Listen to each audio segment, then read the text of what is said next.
দিনের শুরুটা তো আমরা বেশ হাসি মুখে শুরু করেছিলাম, কিন্তু দিনের শেষটা যে এতটা খারাপ কাটবে আমরা কেউ ভাবতেই পারিনি। যাই হোক, ভিডিওটা তোমরা পুরোটা দেখতে থাকো, অবশ্যই বুঝতে পারবে যে আমাদের সাথে পরে কি ঘটেছিল।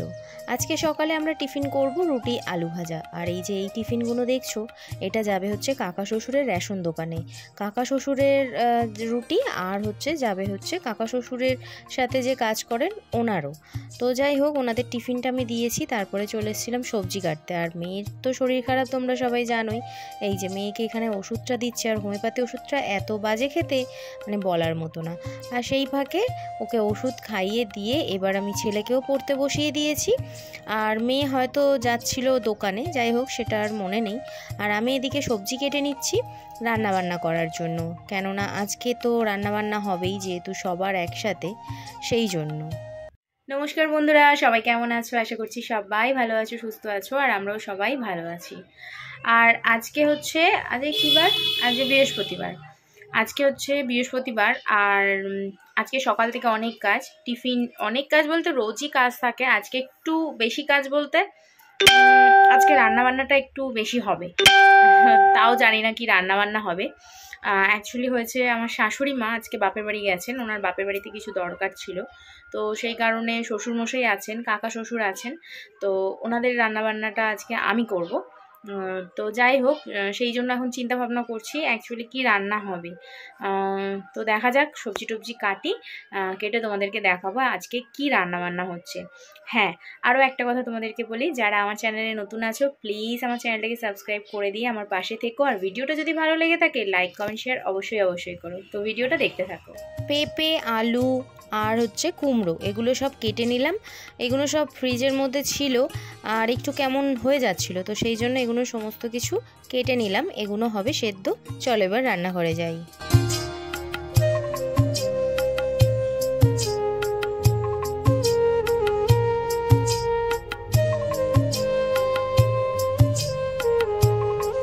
রান্না তো বসিয়ে দিয়েছি, এখানে ডিম ভাজা, আর ওদিকে দেখো ডিম সেদ্ধ। আমার শ্বশুরমশাই ডিম সেদ্ধ খান, উনি ডিম ভাজা খান না। আর আমাকে সকালবেলা উনি বলে গেলেন যে ওনার জন্য শুধু নাকি আলু সেদ্ধ ভাত করতে। যাই হোক, এখানে 2 পিস মাছ ছিল, সেই মাছের ঝালটাও করলাম। আর উনি বলেছেন ঠিকই যে আলু সেদ্ধ ভাত করতে, তবে আমার কোথাও গিয়ে মনটা মানেনি। আমার মনে হয়েছে যে উনি তো ডাল খান, তো সেই কারণেই ডাল আর ডিম সেদ্ধ আর সব রকম সবজি আমি একটু সেদ্ধ করেছি, যাতে ওনার খেতে কোনো সমস্যা না হয়, আর কাকা শ্বশুরও খেয়ে নেবে। যাই হোক, চলো এরপরে রান্নাবান্না তো সব আমার কমপ্লিট। এবার চলে এসেছি ঘর মুছতে। আজকে এই লাঠিটা দিয়েই ঘর মুছছি। আর দেখো বাইরেটা কেমন নোংরা নোংরা মনে হচ্ছে, কিন্তু যাই হোক আমি লাঠিটা দিয়ে ভালোভাবে ঘরটা মুছে নেব। তবে এই লাঠিগুলোতে না ভালো পরিষ্কার হয় না, হাত নেতাতেই ভালো পরিষ্কার হয়, তবে ওই সুযোগ সময় সমস্ত কিছু বুঝে এই লাঠি দিয়েই মুছতে হয়। তারপরে চলে এসেছি এখানে ছেলের কিছু কাজ দিতে। ছেলেকে আমি পড়তে দিয়েছিলাম, সেইগুলোই এখন ওকে লিখে দিচ্ছি। ও এখন এই কোশ্চেনগুলো সলভ করবে। তারপরে এখানে মেয়ে স্নান করে নিয়েছে, মেয়েও এখন এখানে ঠাকুর দিয়ে নেবে। এগুলো ওদের যে যার কাজ, মানে সবাই আমরা কাজ ভাগ করেই নিই, তো সেই কারণে ও এখন ঠাকুর দিয়ে নেবে। আর এখানে দেখো আমরা খেতে বসবো। কাকা শ্বশুরকে খেতে দিয়ে দিয়েছিলাম, সেটার আর ভিডিও নেওয়া হয়নি বা ভিডিও নিইনি। তো এখানে দেখো এবার আমরা খেতে বসবো, সেই জন্য আমার মনে হলো চলো ভিডিওটা তোমাদেরকে একটুখানি দেখাই কি কি রান্না করেছিলাম। এখানে করলার ডাল আর আলু সেদ্ধ, পেঁপে সেদ্ধ, কুমড়ো সেদ্ধ, আর ছেলে মেয়ের জন্য 2 পিস, মানে ওরও একটা ডিম ভাজা, ছেলেরও ডিম ভাজা, মেয়েরও ডিম ভাজা, আর শ্বশুরের ডিম সেদ্ধ। আর 1 পিস মাছ, মানে 2 পিস মাছ ছিল, কাকা শ্বশুরকে 1 পিস মাছ দিয়েছে, আর 1 পিস মাছ আমার জন্য রেখেছি। তো সেখান থেকেও আবার ছেলে বায়না করে হাফ নিয়েছে। আর মেয়ের যেহেতু শরীর ভালো নেই, মেয়ে ওই কোনো রকমভাবে খাচ্ছে। তো এখানে চলে গেল কাকা, মানে আমার শ্বশুরমশাইকে খেতে দিতে, আর ও একটু বসেছে এখন পড়া করতে। শুভ সন্ধ্যা বন্ধুরা, চলে এসেছি রান্নাঘরে আবারও চা করতে। তো চলো চাটা বসাই।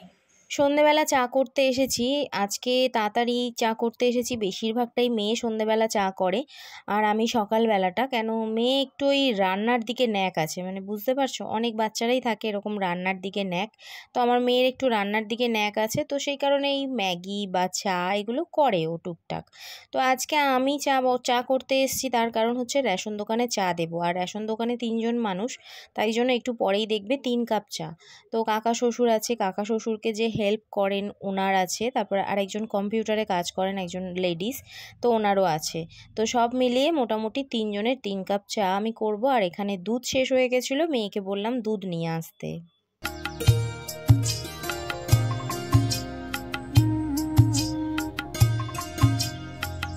যেহেতু ওদের পড়তে নিয়ে যাওয়ার টাইম হয়ে যাবে, তাই জন্য আমি একটু তাড়াতাড়ি করে চা করেছি। আর শ্বশুরমশাই নিচে ঘুমাচ্ছিলেন, উনিও ওঠার পরে আমি একেবারে ওনাকেও চা করে দিয়ে তারপরে ওদেরকে নিয়ে যাব পড়তে দিতে। তো যাই হোক, এখানে দেখো মেয়েকে ডাকলাম, মেয়েকে বললাম যে ওনাদের রেশন দোকানে হচ্ছে চাটা দিয়ে আসতে, তারপরে ও এসে আবার সন্ধে দেবে, রেডি হবে। দেখো কি হচ্ছে, তুমি কি পাগল টাগল হয়ে গেছো নাকি? কাজ থেকে এসে বাসন মাজছো কেন? কতক্ষণ লাগবে? তুমি বাসন তো এই কটা ছিল, তো তুমি বাসন মাজছো? কি হয়েছে, ঘরে কাজ করছেন না? আরে করতে নেই সেটা নয়, এই দেখো এসে এখন হচ্ছে এটা প্রেসার কুকার রেখেছিলাম, সেটাকেও মাজছে, মেজেছি। সকাল থেকে এখনো পর্যন্ত মানে ঠিক করে চুল আঁচড়ানোর টাইম পাইনি। আর তোমাদের দাদা ভাই তো তোমরা সবাই জানো জোম্যাটোতে কাজ করে, মানে ডেলিভারি বয়ের কাজ করে। তো জোম্যাটোতে টাকা ঠিকঠাক দিচ্ছিল না বলে সুইগিতে যাচ্ছিল। আজকে আবার সুইগিতেও অর্ডার নেই, তো চলে এসেছে। জানি না এরকম করে আর কতদিন যাবে। তো যাই হোক, যেটা বলার জন্য ক্যামেরার সামনে এলাম, মানে তোমরা দেখেছো দাদাভাই বাড়িতে এসে বাসন মেজে দিল। আর মানে যে কটা ছিল, সব বাসন নয়, মানে যতগুলো ওই ছিল টুকটাক সেগুলো মেজে সমস্ত কিছু পরিষ্কার করে রাখলো, যে আমি রান্না করব। আর এখন গেছে ছেলে মেয়েকে পড়তে থেকে আনতে, আর আমি যাব রান্না করতে। শাশুড়ি মা যেহেতু বাপের বাড়ি গেছে, তো এবেলাও আসবে না, মানে আজকে উনি আসবেন না, উনি আসবেন কালকে। জানি না, যতদূর শ্বশুরমশাইয়ের মুখ থেকে, মানে শ্বশুর বাবার মুখ থেকে শুনলাম কালকে আসবে। তো যাই হোক, এটা আমার দায়িত্বর মধ্যে পড়ে, দায়িত্ব বলো কর্তব্য বলো, এটা আমার দায়িত্ব কর্তব্যের মধ্যে পড়ে, যেহেতু বাড়ির বড় বউ। জানি না কে আমাকে কিভাবে মানে, জানি না, আমাকে হয়তো অনেকেই এ বাড়ির বউ হিসাবে গ্র্যান্টেড করেনি বা পছন্দ করে না, বাট তবু এটা আমার দায়িত্বের মধ্যে পড়ে, এই কাজটা আমার করা উচিত, যেহেতু শাশুড়ি মা এখন নেই। আর শাশুড়ি মা থাকলেও আমি করি টুকটাক, সেটা দেখেছো। তবে সব কিছু তো ক্যামেরার মধ্যে নিই না, ক্যামেরার মধ্যে নিলে ওনাদের ফেস আসবে, ওনাদের ফেস নেওয়াটা আমার হচ্ছে বারণ আছে। আর আমিও চাই না আমার ক্যামেরার মধ্যে আমরা 4 জন বাদে, বা আমার মা ভাই এরা বাদে আর কেউ ক্যামেরার মধ্যে আসুক, আমি চাই না। আমি চাই মানে আমরাই থাকি। তো চলো, এখন কাকা শ্বশুরের জন্য রুটি তরকারি করব, আমাদের জন্য রুটি তরকারি করব। কাকা শ্বশুর রুটি খান। আর শ্বশুরমশাই যেহেতু ওনার একটু শরীরের প্রবলেম, ওনার কি বলবো স্ট্রেংথ বসেছে, তো সেই কারণে উনি একটু এই তরকারি কম। দুপুরবেলা ওনার জন্য ডাল, আলু সিদ্ধ, ডিম সেদ্ধটা খান বলে ওনার জন্য আলাদা করে ডিম সেদ্ধ সমস্ত কিছুই করে দিয়েছি। আর এখন ওনার জন্য উনি বলেই গেলেন যে গরম গরম, মানে উনি যখন আসবেন গরম গরম রুটি করে দিতে। আর নিচে ওই বাতাসা রয়েছে, মানে উনি বাতাসা দিয়েই রুটি খান, এছাড়া আদার্স কিছু দিয়ে তরকারি দিয়ে রুটি খেলে হিতে বিপরীত হতে পারে। আর আমরা যেহেতু ওপরে থাকি, ওনারা নিচে থাকেন, তো রাত্রেবেলা শাশুড়ি মা থাকলে সমস্যা হলে সবাই বলতে পারবে, কিন্তু যেহেতু কেউ নেই, সেহেতু আমরাও চাই না যে জোর করে কিছু খাওয়ানোর, মানে কারোর সুস্থ শরীরকে ব্যস্ত করতে চাই না।